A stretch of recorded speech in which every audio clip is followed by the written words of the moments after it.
हरे कृष्णा।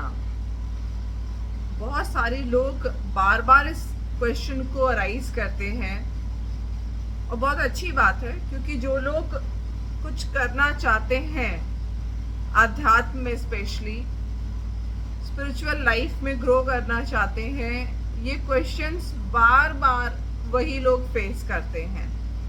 क्या क्वेश्चन? कि हम बहुत कोशिश करते हैं, फिर भी जब करते वक्त माइंड इधर उधर भागता है। हम बहुत कोशिश करते हैं मगर क्रेविंग्स होती हैं। बहुत सारी कोशिशें बेकार चली जाती हैं और फिर कॉन्फिडेंस लूज होने लगता है लोगों का।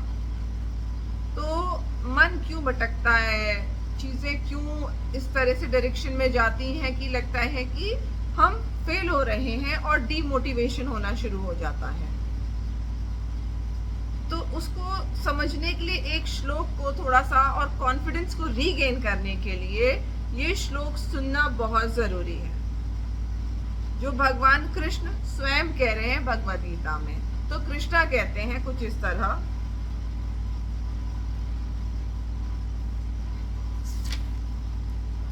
यदि इस शरीर को त्यागने के पूर्व कोई मनुष्य इंद्रियों के वेगों को सहन करने तथा इच्छा एवं क्रोध के वेग को रोकने में समर्थ होता है, तो वह इस संसार में सुखी रह सकता है। क्या कह रहे हैं कृष्ण? यदि इस शरीर को त्यागने के पूर्व, मरने से पहले, कोई मनुष्य इंद्रियों के वेगों को, जो बार बार मन भटकता है, इस चीज को सहन करने तथा इच्छा, डिजायर एवं क्रोध, एंगर के वेग को रोकने में समर्थ होता है, तो वह इस संसार में सुखी रह सकता है। तो इन लाइनों का अर्थ ही कहीं ना कहीं है कि ये इतना आसान नहीं है। और मरने से पहले भगवान कृष्ण कह रहे हैं, अगर आप रोक पाते हैं तो मतलब कि मृत्यु तक भी ये वेग आते रहते हैं और हमें कोई मिरेकल नहीं होगा जो हम कंप्लेन करते हैं कि ये वेग आ रहे हैं हमको और हम जो है इससे कैसे बचें, क्या करें। ऐसा नहीं है, आप बच नहीं सकते, ये मृत्यु तक आएंगे ही आएंगे। ये एक ऐसी नदी है जो बहेगी ही बहेगी, पर आपको क्या करना है? आपको निरंतर प्रयास करना है इन्हें रोकते रहने का।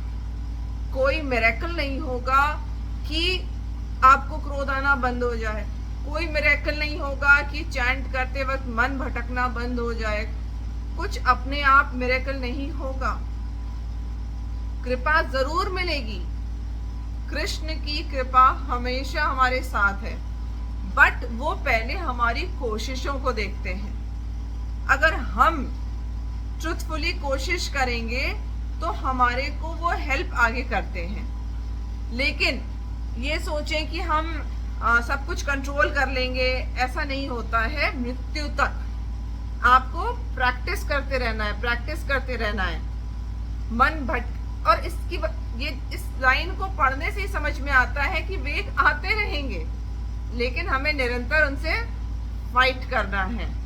ये चीज हमारे मन को और मजबूत बनाती चली जाएगी, और यही तो कृष्ण कराना चाह रहे हैं हमसे। क्योंकि ये जो कुंठा है हमारे मन की, ये सारे वेगों को बर्दाश्त ना कर पाना, बहक जाना, मन का भटक जाना, ये सब कुंठा है मन की। क्योंकि इस सब इच्छाएं पैदा होंगी, उससे ईर्ष्या होती है, लोगों से क्रोध पैदा होता है, ये सब मन की कुंठाएं हैं। और इन मन की कुंठाओं को लेके हम वैकुंठ में नहीं एंटर कर सकते। तो वैकुंठ में एंटर करने के लिए इन मन की कुंठाओं को हमें निरंतर इनसे लड़ना है, जिससे कि हम वहां पर जाकर के भी सुखी रह सकें।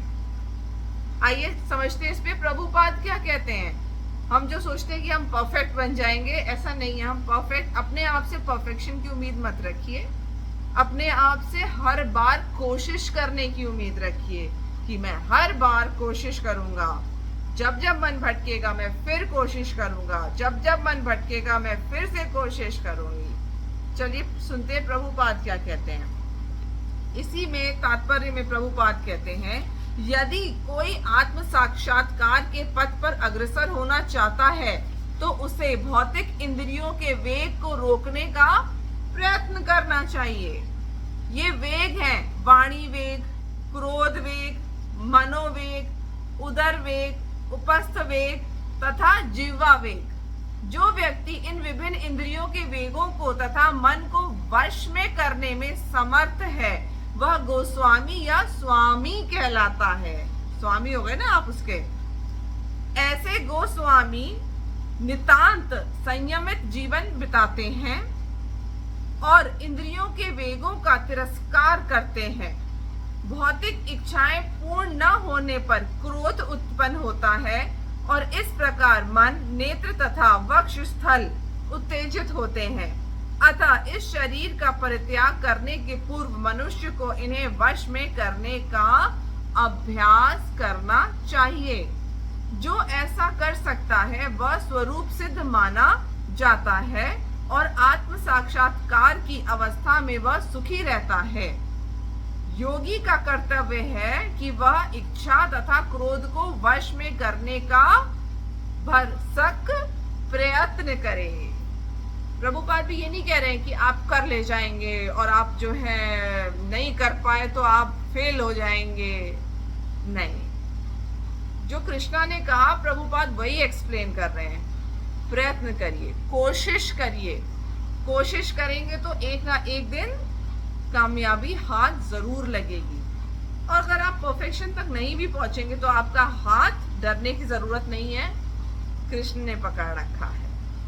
और जब कृष्ण हाथ पकड़ करके रखते हैं तो छोड़ते कभी नहीं है। वो आपका इंटरेस्ट और आपकी कोशिश देखते हैं। इसलिए फेल होने में कोई प्रॉब्लम नहीं है। फेल होना अच्छी बात है। क्यों? क्योंकि जितना आप फेल होंगे उतना ही आप ट्राई अगर करेंगे तो आपकी सीरियसनेस कृष्णा को दिखाई देगी। सरल कुछ भी नहीं है इस संसार में। कृष्ण की माया इतनी इजी नहीं है कि हम उसको पार कर जाएं। लेकिन हाँ, हम कितनी कोशिश करते हैं, that actually matters for Krishna. Hare Krishna. कोशिश करते रहिए।